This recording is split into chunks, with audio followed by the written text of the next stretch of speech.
Hey ladies and gentlemen, welcome back to the channel. As always, it is Nick here, back for the daily crypto news and analysis, and today we're going to be talking about Ripple and XRP. We're going to be mainly talking about a lot of CBDC talk, a lot of innovation that's happening within the crypto scene, especially in terms of finance and CBDCs and banks and all that kind of stuff, as well as crypto adoption.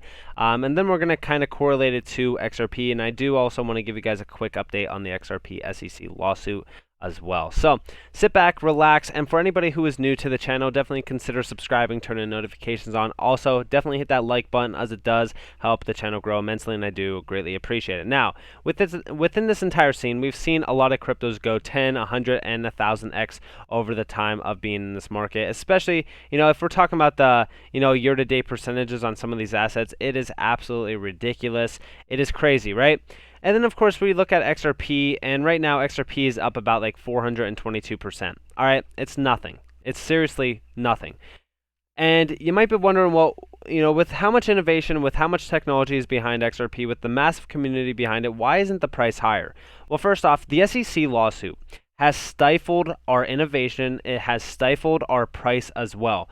Just so you guys know, if the SEC lawsuit was never a thing, we would be at $10 right now. We would be trading at about a $10 plus target point currently. And just imagine at the end of this bull run where we would actually be if we were trading at $10 right now with so much more movement ahead of time, or I should say ahead of us.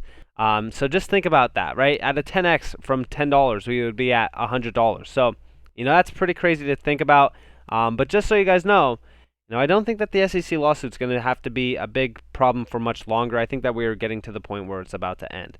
Now, before we fully jump into this video, I just want to let you guys know that if you guys do want to get my XRP exit strategy as well as other XRP content, I do have a lot of that content on my website, NCashOfficial.com. I also have an Ultimate Crusader trading bundle pack that includes pretty much everything on this website as well as all feature content for free.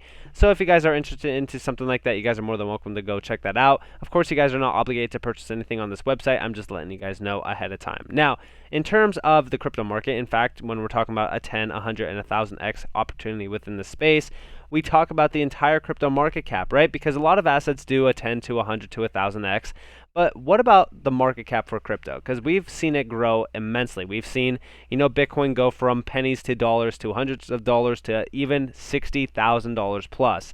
And when we're talking about a lot of this market, obviously it is getting adopted in.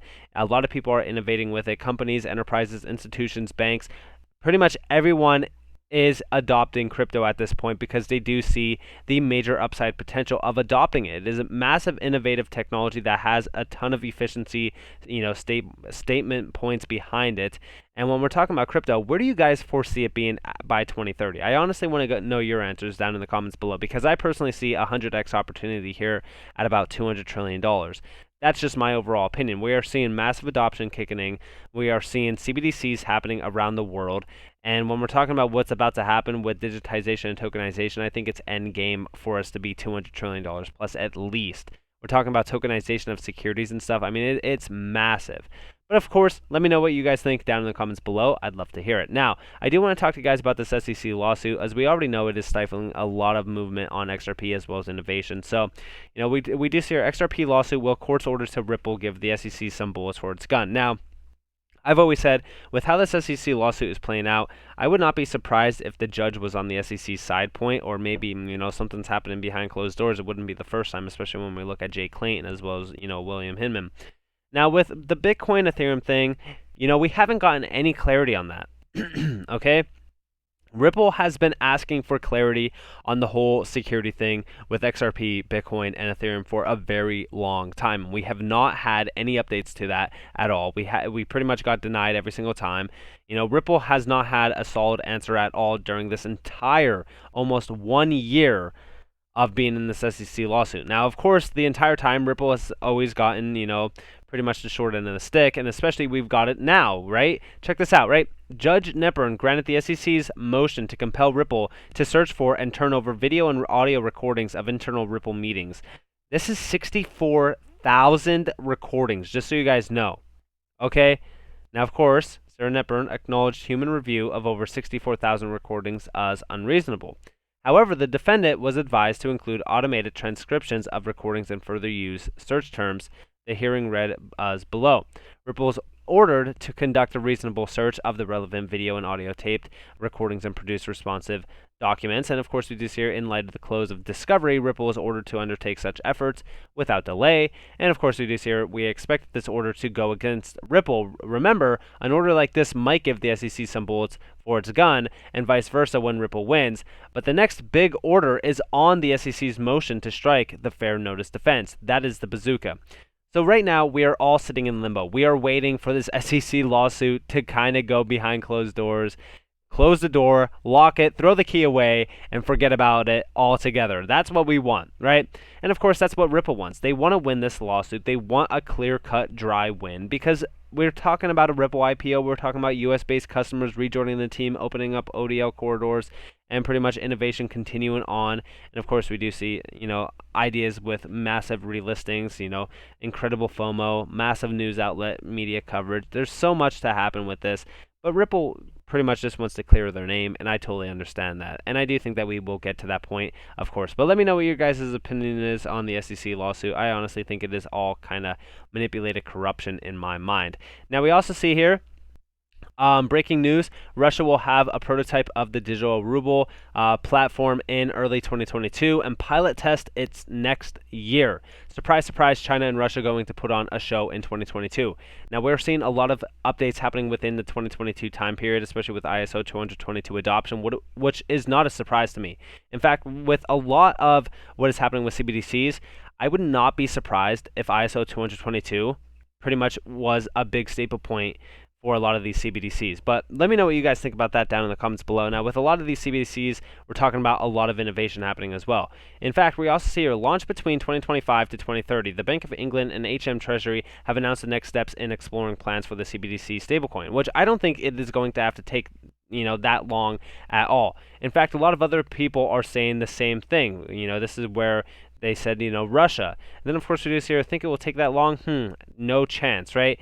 Because when we're talking about what's happening right now in the UK, we already know that Ripple, QNT, and ETN already did a pretty much collaboration on the Digital Pound Foundation, pretty much building out that stablecoin or CBDC ultimately. And I don't think that's going to have to take, another 4 to ultimately 9 years to get to. I think that it happens sooner than expected. And I think that when we're talking about a lot of what these governments say when they're saying, hey, we're going to take a little bit more time, usually it happens sooner than expected.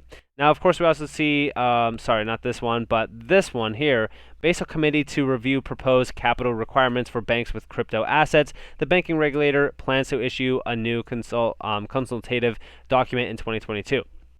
Now, they are saying here that they are going to further specify the proposed capital requirement and issue a new consultative document by mid-2022. Again, 2022 is the year for a lot of this stuff to actually happen. I'm just going to say it right now. 2022 is a key staple point for crypto and all of these major talks about CBDCs and digitization, tokenization of almost everything. Of course, we are talking about that June talks in terms of which said banks exposed to high-risk crypto assets like Bitcoin should hold capital equal to the exposure. And of course, we do see here a bank with an original exposure to crypto of $100 has a minimum capital requirement of $100. And then, of course, we do see the largest global banks, including JP Morgan Chase, Deutsche Bank, oppose the requirement, calling it overly conservative and said it could preclude bank involvement in the crypto market. And then, of course, in Tuesday's statement, the Basel Committee said its members had reiterated the importance of developing a conservative risk-based global minimum standard to manage risk to the banking system from crypto assets that is consistent with the general principles laid out in its previous consultation. I honestly think that by 2022, we're going to be seeing a lot of these banks being accepting of crypto, and of course, we're going to see a crypto explode in price and adoption. And I'm very excited for that. Now, we also see here digital currencies to be considered as legal tender European Central Bank. This is huge. I'm telling you, when we're talking about digitization and digital assets in general, they're going to be moved up on the, pretty much food scale, if you will, for finance. We're seeing the recognition of digital forms of payment by central banks is an important step towards dismissing the fears of consumers that are high right now. Additionally, if CBDCs from foreign banks are going to become a part of traditional economic systems, regulated stablecoins might have the chance to be recognized as legal payment tools in various countries. And I do think that that is, pretty much the base point. I've always said that stablecoins are going to be at a high point for a lot of this market. Right now, if we go over to the crypto market cap and we're talking about the volume on just a few stablecoins, for an example, Tether has 88 billion volume right now on the 24-hour span. That is pretty much the highest amount of volume for many assets. In fact, it is the most amount of volume right now. And of course, we do see, other assets like the USDC coin, which is at about 5.8 billion, which isn't nothing too crazy. We already know that USDT is pretty much taken this entire crypto world by storm. It is the main choice for a stablecoin currently. But of course, we're talking about digitization in terms of currencies, and I do think that stablecoins are a great way to pretty much get to that point of pretty much recognizing stability as well as trust and transparency. Now, I do want to talk to you guys about Ripple and how it correlates to all of this, right? So we just here earlier this year, we shared our predictions on the future of global payments, and looking back at it, it seems like we didn't stray too far away from the mark. Now, within this, first off, this goes back to February 2021. They already know that they could issue stablecoins on the XRP ledger. I don't know if any of you guys knew that, but that is a base point for them. But of course, they're talking about adopting blockchain technology to drive real-time cross-border payment growth. We're talking about a $1 trillion value in a digital asset class, which has matured over the years. And of course, now we're pretty much at $3 trillion. And they're talking about paper money is still a mainstay. Of course, they're talking about 80% of all transactions. Or pretty much, in terms of cross-border payment, companies report that cash accounts for more than 80% of all transactions, and only a small subset of total transactions is purely digital. And of course, we do see here that 70% of consumers named convenient fee-free access to cash through an ATM. So when we're talking about financial services and we're talking about the adoption of mobile money and we're talking about the new generation of technology providers and where we go from here, we're obviously talking about CBDCs. We're talking about digitization of the financial world. And of course, XRP is at the heart of that in terms of, B2B, P2B. We're talking about ODL adoption. We're talking about, pretty much getting to the point of cross-border payments being all digital by at least 2030. We actually see here by 2030, it is estimated that there will be more than 200 million blockchain wallet users. Moreover, the United States' oldest bank, BNY Mellon, recently announced it will roll out a new digital custody unit in 2021, helping clients deal in digital assets, including cryptocurrencies. We also see a lot of banks kind of moving on, crypto right now. In fact, 69% of banks are currently experimenting with blockchain technology. Like I said, this is only going to grow and grow and grow. This was February of this year. We are now in November, and we have seen that innovation kind of grow, and the adoption has been absolutely massive lately. So ultimately, when we're talking about Ripple and XRP, we already know that they are already partnered with 38 of the top 100 banks in the world. We already know that they have hundreds to, I think it's like 300 plus now financial institutions under its belt. So Ripple is going to be at the heart of a lot of these major banking firms and institutions around the world, and their ecosystem is continuing to grow. So Ripple is a huge name here.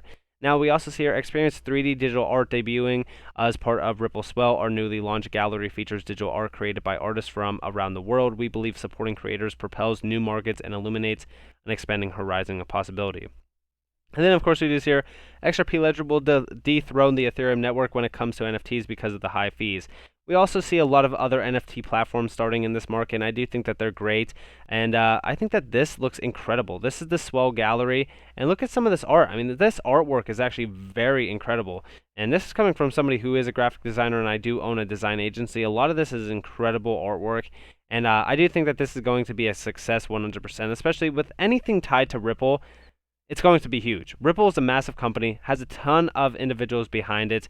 I think that this is great. Let me know what you guys think about that down in the comments below. But with that being said, I hope that you all enjoyed this video. If you guys did, definitely leave a like, subscribe, turn notifications on if you guys want more free content. You guys are more than welcome to follow me on Twitter and join the free Discord down in the description below.